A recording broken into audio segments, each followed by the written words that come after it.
Bonjour, bienvenue à l'heure de la bonne nouvelle. On poursuit notre série Métamorphose et on a vu dans d'autres émissions comment Dieu transformait littéralement la vie de personnes qui changeaient leur existence et leur destinée éternelle. On a vu que le Seigneur Jésus a aussi expérimenté une métamorphose, mais celle-là inversée. Lui, le Dieu Tout-Puissant, est devenu un homme. Et aujourd'hui, on va voir comment Dieu va aussi transformer le monde dans lequel nous vivons. Bonjour, mon cher Martin. Salut François. Tu sais que je suis un cinéphile. Oui. J'aime beaucoup le thème dans les films de la fin du monde. On en a quand même eu plusieurs dans les dernières années. Ce que j'aime, l'idée de la fin du monde, bien, j'aime ça, je vais au cinéma regarder ces films-là. Mais dans ces films-là, on arrive souvent à la fin puis que tout est presque détruit et un petit reste qui arrive puis qui veut recommencer en neuf. Puis je sais pas si les gens croient vraiment à un jour une destruction comme ça, mais on aspire tous à ce qu'on puisse un jour peut-être changer les choses. Hein? On aimerait ça, en fait, recommencer à zéro parce qu'on est tous conscients que le monde dans lequel on vit n'est pas idéal. Non. On l'a vu dans les émissions passées, comment notre monde est rempli de violence, de guerre, d'abus, de maladies. Puis il y a quelque chose à l'intérieur de nous qui crie que ça ne devrait pas être comme ça. La parole de Dieu nous dit qu'un jour, le monde sera rétabli et va redevenir au plan initial que Dieu a voulu au tout début. Mais est-ce que c'est utopique de penser que notre monde va changer? Écoute, je pense que les gens pensent que c'est utopique, mais je suis tellement d'accord avec toi qu'il y a comme une aspiration que le monde change. Et on a posé la question aux gens, croyez-vous à la venue d'un monde meilleur? Oh, j'aimerais bien, on aimerait bien, mais je pense que ça change pas le monde. Hein? On dit tout le temps, demain tout va changer, mais ça change pas pour le mieux. J'espère vraiment, j'y crois, oui. Après, est-ce que ça sera le cas? Je sais pas. Bien, monde meilleur. Moi, quand on parle de monde meilleur, on pense qu'on va mourir, on va aller au ciel, mais il n'y a pas personne encore qui est venu me dire comment ça se passe l'autre bord. Fait que moi, je crois pas trop à ça. Je vais le savoir, mais que je mens moi-même. La venue d'un monde meilleur. Moi, j'essaie d'être une meilleure personne tous les jours. C'est ça qui guide ma vie. Le monde meilleur, c'est une utopie qu'on essaie de vivre, mais c'est difficile. Hein? On le voit au niveau international, qu'est-ce qui se passe? Il y a des changements dans toutes les générations. Il y a des choses qui changent. Le meilleur, on espère que le meilleur reste à venir, mais malheureusement, l'histoire se répète, puis c'est ce qu'on voit avec l'Ukraine. Je crois qu'on va vers une destruction. Je crois que c'est total. Bien que on essaie de pas se rendre là. Je l'espère, en tout cas, de tout cœur. J'espère que nos politiques et nos gouvernements feront en sorte de le construire et qu'on le construira tous ensemble. Je suis assez optimiste, en tout cas, et je pense que la nouvelle génération est pour beaucoup dans tout ça et qu'on va essayer justement de fonder un monde meilleur. Oh que oui, bien sûr que je crois en la venue d'un monde meilleur, mais ça ne sera pas nos gouvernements qui vont nous créer un monde meilleur. C'est le Christ, le roi. Il n'en a juste un. C'est le roi. C'est mon roi. C'est le roi de la terre. Je fais partie de son héritage, en fait. Martin, j'aime beaucoup ce que j'entends et j'aimerais remercier les gens qui répondent à nos questions, qui se prêtent à l'exercice. C'est très apprécié. C'est un beau complément à notre émission, en fait. Mais je suis un peu bouleversé de voir l'espérance déçue. Et quand je dis espérance déçue, c'est en même temps qu'il y a une espérance, il y a aussi la déception. Tu sais, même dans le ton de la voix, on entend que ça ne marchera pas. On peut même parler que les gouvernements vont régler ça. On peut parler que la nouvelle génération, tu sais, les jeunes femmes, là, tu sais, la nouvelle génération, là, ils vont sûrement faire quelque chose de différent. Tu sais. Il y a un monsieur qui dit « Malheureusement, l'histoire se répète. Ouais. » Puis j'ai l'impression que même si on arrive à faire quelque chose, bien, on va quand même toujours trouver une manière de défaire ce qu'on a fait. Hein, c'est un peu l'histoire qui se répète. Le dernier intervenant, moi, j'ai vraiment aimé ce qu'il a dit. Hein? C'est Jésus, le roi, qui va revenir régner sur la terre. Mais c'est sûr que la majorité ne croit pas à un retour de Jésus. Puis surtout, dans le passé, on a souvent entendu même des dates. Hein? Jésus va revenir telle date, et ça s'est avéré faux. Alors, c'est sûr que maintenant, quand on parle du retour de Jésus, on fait rire de nous un petit peu plus. Tout à fait. Écoutez, après la pause, je reçois Samuel Plante et on va encore parler avec lui de ce sujet merveilleux, de cette transformation finale que Dieu va accomplir pour ceux qui sont les siens. T'sais, on entend souvent ça, il me semble que je veux être le vrai moi, je veux être un être humain complet, fini le péché, fini la souffrance et fini la mort. Voici, j'ai fait toutes choses nouvelles. Dieu prend du vieux puis il va faire du nouveau avec nous autres. Il n'y aura plus de mystère, il n'y aura plus d'attente. Tout va être réalisé. On va connaître Dieu comme il nous a connus. Vous avez des questions ou des commentaires sur ce que vous venez d'entendre? Contactez-nous par téléphone ou réagissez sur les médias sociaux.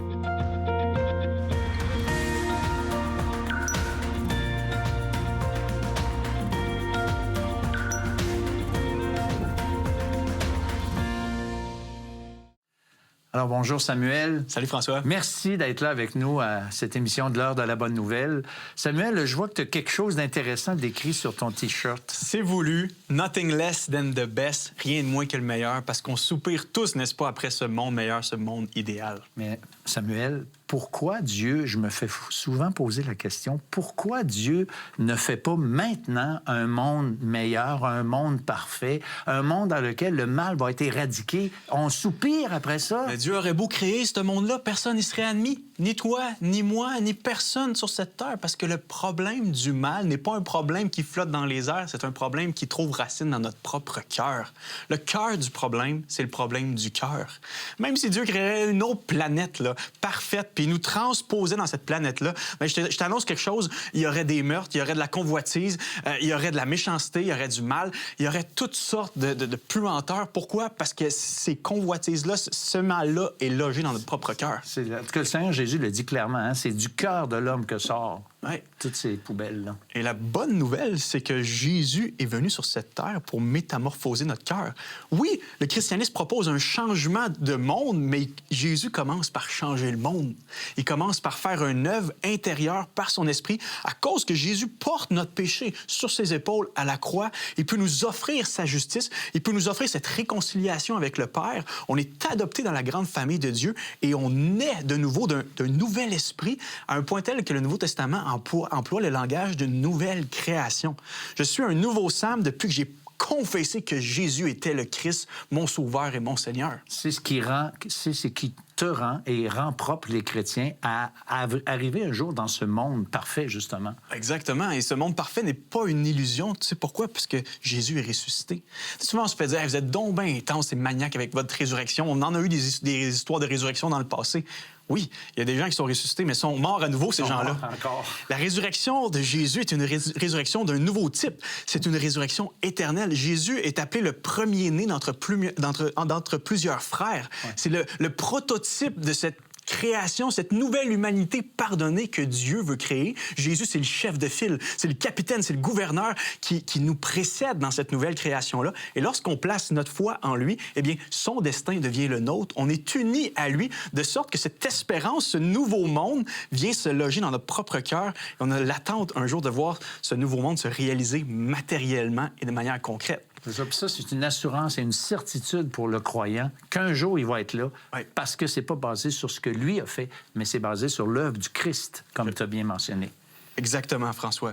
Et maintenant, quand on parle d'espérance et de nouveau monde, il faudrait peut-être le décrire un petit peu. Et j'aimerais en 10 points, rapidement, décrire c'est quoi l'espérance finale des chrétiens, à quoi on s'attend.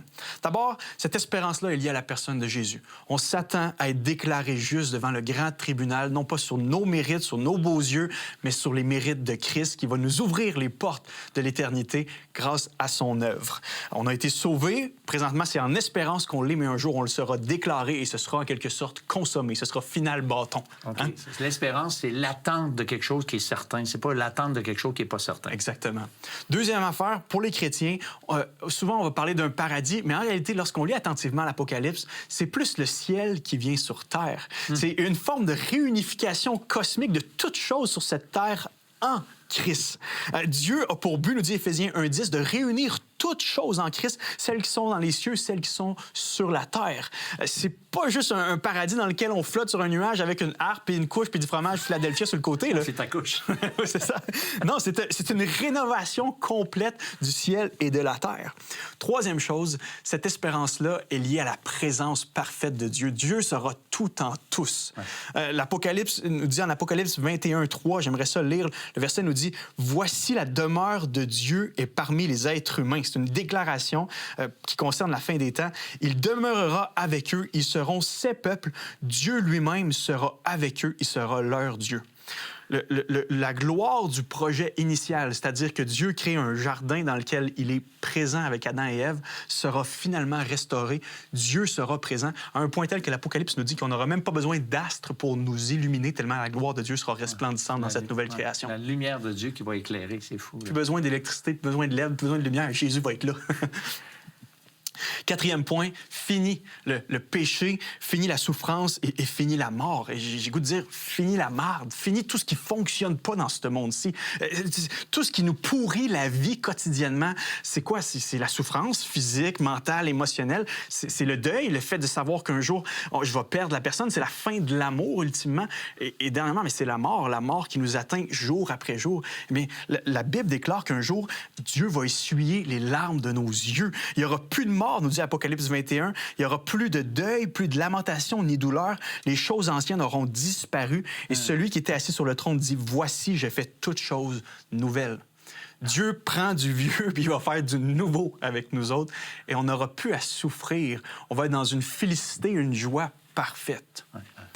Ça donne-tu le goût un petit peu? Mais là, moi, là, oui, là, mais je sais que j'ai mon billet. C'est bon, ça. Mais c'est tellement bon. Cinquième point, la joie et la satisfaction vont être complètes. Pourquoi? Parce qu'il n'y aura plus de mystère, il n'y aura plus d'attente. Tout va être réalisé. On va connaître Dieu comme il nous a connus. On ne sera plus dans une forme d'espérance, ça va être réalisé. Habakkuk 2,14 nous dit que la terre sera remplie de la connaissance de la gloire du Seigneur comme les eaux recouvrent la mer. Tu sais, quand tu vas à la plage, là, puis tu vois, on dirait que c'est comme l'infini qui est devant toi, tu as de l'eau partout. Là. Bien, on va connaître la gloire du Seigneur de cette même façon-là. Ça va être étendu, ça va être partout. Quelqu'un disait, Samuel, qu'on est dans le pays des pourquoi et bientôt, on sera dans le pays des parce que. Oh, ça, c'est bien dit. Ça, c'est beau. Ça, c'est beau. Inventé ça, mais c'est bon. Sixièmement, ça va être une méchante grande fête. Ça va être un méchant party qu'on va avoir au ciel. Les gens pensent là que au ciel sur terre, bien sûr. Les gens pensent parfois que le party est en enfer. Hein? Le Satan qui est comme le DJ, les démons qui jouent de la guitare électrique, puis là, tu sais, ah ouais, tout.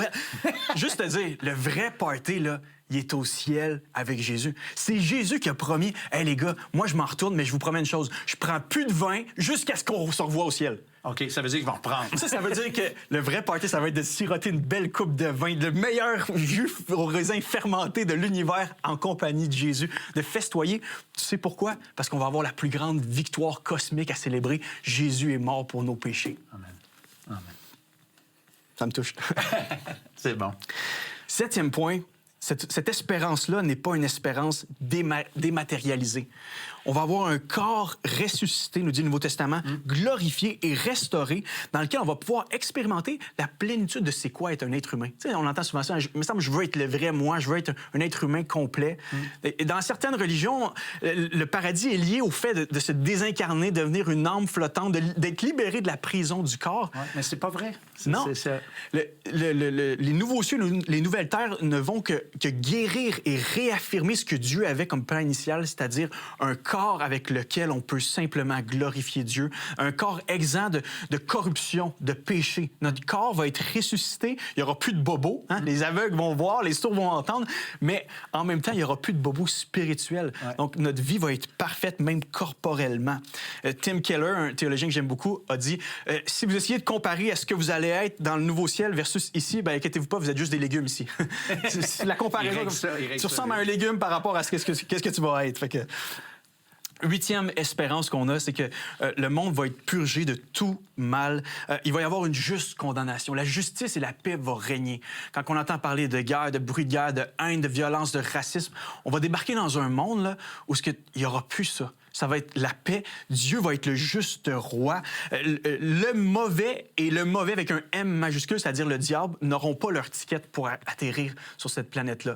Et bien sûr, ça inclut ceux qui vont être restés hostiles à Dieu, ceux qui vont être restés en guerre contre Dieu. Et vous ne voulez pas vous retrouver dans cette situation-là, vous voulez faire partie du party. En tout cas, c'est mon plaidoyer avec vous aujourd'hui. Une vie éternelle. Point 9, une vie éternelle. Oui, de manière quantitative, et c'est intéressant, on va avoir plénitude de temps. 1000 ans pour étudier les philosophes, 1000 ans pour comprendre la biologie, 1000 ans pour comprendre ma femme, 1000 ans... Tu comprends? On va avoir besoin de temps, mais c'est bon. On va découvrir les choses. On va avoir plénitude de possibilités. On va juste avoir du temps pour créer. Il va y avoir des gloires humaines qui vont se réaliser, qui n'ont jamais été possibles à cause qu'on est limité dans le temps. Mais vie éternelle aussi de manière qualitative. Ça va être une vie riche et savoureuse au niveau de la qualité. Une communion avec Dieu aussi, une proximité avec Dieu, c'est ça ça fait partie de ça. Avoir la vie éternelle, c'est de te connaître, toi, le seul vrai Dieu, avait dit Jésus. Hein? Exact. Et même pour ceux qui disent, tu sais quoi, moi, j'ai pas envie de vivre sans date de fin. C'est ce qui rend ma vie belle, le fait que j'ai une date de fin. Je veux pas vivre, je veux vivre juste dans le moment présent. C'est faux, parce que ces gens-là, la minute d'après, tes entends se plaignent qu'il manque de temps. C'est faux. On veut toute la vie éternelle. Et 10e point, cette nouvelle création va représenter le shalom de Dieu, c'est-à-dire la paix, la tranquillité et l'harmonie qu'on a toujours recherché. Le meilleur exemple que je pourrais te donner, c'est comme des grandes vacances définitives. Tu sais, ce sentiment-là, après une semaine ou une semaine et demie de vacances, là, tu commences à te reposer, tu sais qu'il te reste quelques jours, là, mais là, tu commences à être bien, là, tu sais, des vacances confortables, là. Pas qu'on va pas nécessairement bouger, travailler, mais il va y avoir ce sentiment-là intérieur de repos. Ça y est, tout est accompli, je baigne dans la gloire de Dieu et je suis bien à un point tel que je veux rester là toute ma vie. On va avoir l'impression, comme disait C.S. Lewis, que cette vie n'a été que la page titre, la page de couverture. Mais quand on va rentrer de l'autre côté, on va dire « ça y est, me voici à la maison ». Tout à fait. Écoute, ce que l'œil n'a point vu, ce que l'oreille n'a point entendu, ce sont des choses que Dieu a préparées pour ceux qui l'aiment. C'est un texte du Nouveau Testament. Alors, vous êtes invités, comme disait un peu la vieille publicité de l'armée canadienne, si la vie vous intéresse. Bien, cette vie, si elle vous intéresse, elle est disponible. Le Seigneur Jésus-Christ a payé de sa vie pour que nous puissions avoir et vivre enfin cette vie parfaite, cette vie merveilleuse.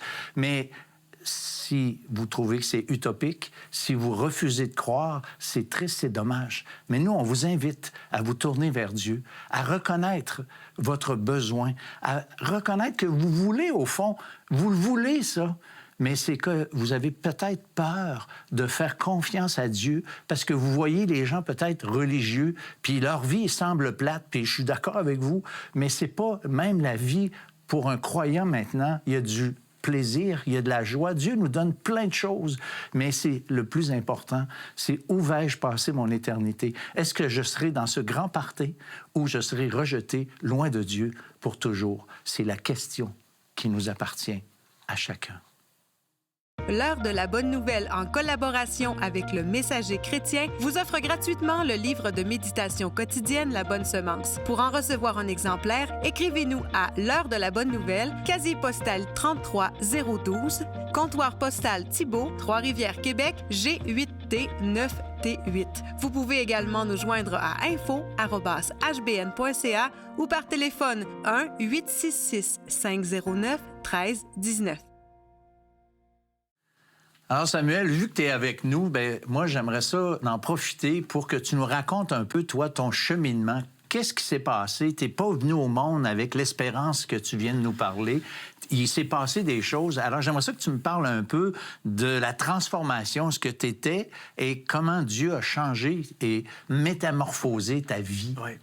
Je viens d'une super belle famille, une famille de 5 enfants. Moi, je suis en plein milieu, le mouton noir. J'ai 2 grandes sœurs, un petit frère et une petite sœur.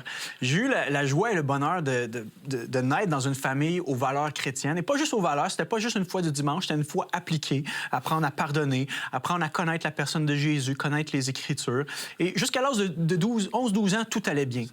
Mais à 12 ans, j'ai eu une poussée de croissance. J'ai commencé à faire du sport, à gagner en popularité. Et là, j'ai comme mis Dieu dans une petite case et je me suis dit, c'est beau, c'est maintenant moi le nouveau roi de ma vie. C'est moi qui va prendre les choses en main. Et là, tous les mini-dieux là, possibles qu'on peut avoir, je les ai expérimentés. En commençant avec le dieu de la popularité, de la visibilité, au dieu du sexe, au dieu du sport, au dieu du plaisir, au dieu de l'argent, au dieu de la gloire. Je voulais comme tout toucher puis comme expérimenter à tout ce que je pouvais toucher. T'avais faim de quelque chose. Là. Soif de réel, soif de vie, soif d'aller au fond. Mais en réalité, j'étais juste malheureux. Je me rappelle, j'étais très intense comme gars, j'étais explosif. Je pouvais être méchant envers mes frères et sœurs, je pouvais sacrer après mon père. Mais le soir, je rentrais dans ma chambre puis je me trouvais vraiment dégueulasse. Là, je me disais, c'est ça la vie. J'ai tout fait, on dirait, pour être le meilleur, pour être le plus beau, le plus fin, mais je suis vide, je suis pourri de l'intérieur. J'étais d'une violence. J'étais sur le bord de la DPJ, à un point tel que les profs disaient à mes parents, écoutez, là, votre gars, il est délinquant, puis non seulement ça, il en entraîne d'autres avec lui. On veut pas vous faire peur, madame, mais il finira pas le secondaire, là, tu sais. C'est le genre de paroles que j'ai eues sur ma vie quand j'étais ado. Mais dans tout ça, j'ai eu une famille qui a continué de m'aimer puis de me pardonner. Je te dirais de 12 à 16 ans, puis en action, puis ils priaient clandestinement pour moi pendant que je dormais. Puis eux autres, il y avait l'espérance que si Dieu avait ressuscité Jésus d'entre les morts, il pouvait me faire passer de la mort à la vie. Puis c'est ce qui est arrivé. À l'âge de 16 ans, j'ai réalisé sur mon divan rouge à Sainte-Julie que j'étais vraiment un crotté, mais que Jésus était le chemin, la vérité et la vie. Et que la seule option, la seule porte de secours, la seule réalité qui pouvait changer mon cœur, c'était lui. C'était son amour, c'était son pardon pour mes péchés. Puis à partir de ce moment-là, il s'est opéré une métamorphose incroyable. Ouais, mais y a-tu quelque chose, qu'est-ce qui a déclenché? Y a-tu un texte, une vérité, une attitude, je sais pas quoi, mais il y a quelque chose qui doit avoir déclenché ça, une écarantite aiguë, tu vas me dire peut-être? Oui. Oui, j'étais rendu au pic de ma violence, de mon rejet de Dieu, mon hostilité envers ma famille, parce qu'elle était chrétienne, donc je voulais rien savoir d'eux autres. Le pic, ça a été le jour où j'ai poussé ma mère sur le comptoir pour avoir un scooter. Mais elle voulait pas que j'aie le scooter parce que je fuyais tellement vite à pied qu'elle me disait que si j'ai un scooter, je le perds, mon gars. Je suis surpris. T'as l'air d'un gars très calme, tranquille. J'ai gardé le même mood, mais tu me fais penser à l'apôtre Paul, qui était full zélé pour sa religion, puis il est devenu extrêmement intense pour Dieu aussi. Alors, c'est bon?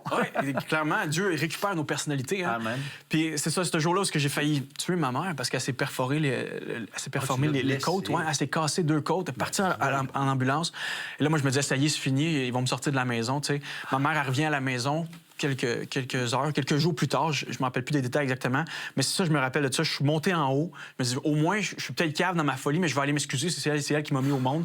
J'ouvre la porte, ma mère me regarde, elle me dit, j'ai même pas le temps de parler. Elle me dit, Sam, je t'aime, je te pardonne. Je sais pas, toi, où est-ce que tu t'en vas avec ta vie, mais je sais que tu t'en vas pas dans la bonne direction. Il serait temps que tu changes ta vie. Là, ça venait de me pointer un poignard dans le cœur. Puis je réalisais que ma vie était foutue, puis j'avais besoin de changer, j'avais besoin de transformation. Puis quelques semaines après, à genoux sur mon divan rouge, je criais à Dieu, puis je disais, Seigneur, change-moi. Puis il m'a changé. Parce que quelques jours après, j'étais capable d'aimer mes frères et sœurs. Un point tel que mes frères et sœurs disaient à mes parents, c'est quoi, là, il nous prépare un mauvais coup. OK, il pensait que... Ah, là, il est gentil, mais check bien ça, qu'est-ce qui va nous arriver en pleine face, là, tu sais. J'étais capable, soudainement, il y avait vraiment un miracle qui a été pris en moi. J'étais capable de me décentrer de moi-même pour aimer les gens.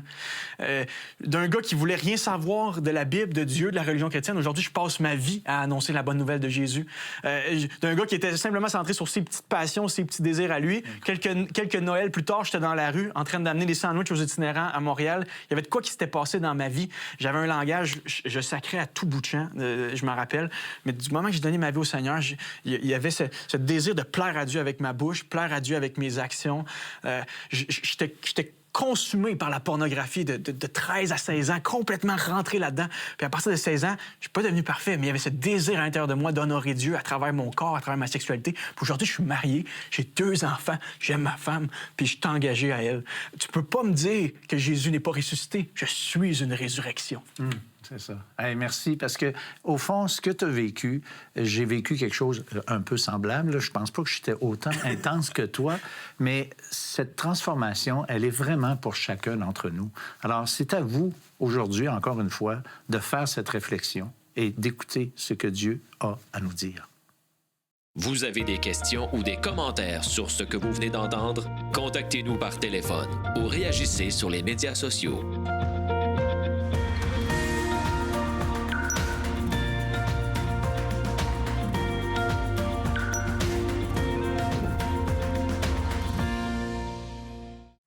Martin, je suis un peu remué avec tout ce que Samuel nous a raconté par rapport à cette espérance tellement merveilleuse là, qu'il nous a décrit un peu. Là. Écoute, quand je l'écoutais nous raconter cette métamorphose finale, j'avais l'impression d'écouter un synopsis de film de science-fiction. Ça a l'air incroyable, tout ce qui nous attend. Et je le sais qu'il y a des gens qui, justement, ils trouvent... Hey, vous êtes flyés, oui, vous êtes flyés, les gars, de croire à ça. Mais si Dieu est Dieu, il n'y a rien qui est impossible à Dieu. Puis les gens qui croient pas ou, à la limite, se moquent du retour de Jésus, qu'un jour, il va tout changer, bien, ça date pas d'hier. Et déjà, du temps de l'apôtre Pierre, je vous lis un verset qui dit ceci. « Où est la promesse de son avènement? Car depuis que les pères sont morts, tout demeure comme dès le commencement de la création. » Puis aujourd'hui, les gens nous disent un peu ça. Hein? Vous dites qu'il revient, mais il est où? Ouais, ça fait quand même 2000 ans qu'on Pierre a dit ça. Ouais. Puis c'est comme long 2000 ans. Ceux qui étaient là à l'époque sont déjà morts depuis pas mal longtemps. Mais ça change rien. Quand Dieu promet quelque chose, il accomplit. Et moi, là, une des choses qui m'ont amené à l'Évangile, c'était aussi cette soif de justice. J'avais le goût d'un monde meilleur. Puis on m'a dit des versets comme « Heureux ceux qui ont faim et soif de justice, car ils seront rassasiés. » Et ça venait me chercher parce que c'est exactement ça que je voulais. Alors nous, on aimerait ça vous inviter à poursuivre votre réflexion et on a des ressources pour vous, entre autres, notre site Internet. Le site web de l'Heure de la Bonne Nouvelle vous permet de revoir les émissions de la série en cours et de visionner celles des années précédentes. Dans la section « Liens utiles », nous identifions plusieurs liens Internet donnant accès à du contenu évangélique de qualité sur le web. On y retrouve une tonne de moyens concrets pour vous aider à poursuivre et enrichir vos réflexions. Dans la section « Restons en contact », nous vous proposons 2 manières faciles pour entrer en contact avec nous, soit le Perron d'Église et les groupes de discussion « Je suis deuxième ». Si Dieu existe, tout ce qu'on vient d'entendre n'est pas une utopie. Si Dieu existe, le monde meilleur, cette métamorphose finale est possible. Et puisqu'on a entendu même le témoignage de Samuel, qui a été profondément transformé par la puissance de l'Évangile, bien ça aussi, c'est une réalité que vous pouvez aussi expérimenter. Alors, on veut vous remercier, chacun d'entre vous, d'avoir été là, d'être avec nous encore cette semaine. Merci à Samuel pour sa participation à cette émission, très appréciée. Et nous, on vous dit au revoir et à la semaine prochaine pour une autre émission de l'Heure de la Bonne Nouvelle. On ne peut pas rentrer dans le royaume de Dieu sans enlever nos souliers sales. Dieu veut qu'on soit parfait sans péché. La barre est tellement haute que personne d'entre nous, on peut être sauvé puis on peut aller dans son ciel parce qu'on n'atteint pas aucunement les critères. Et là, le soulagement a été total parce que, OK, il y a une solution.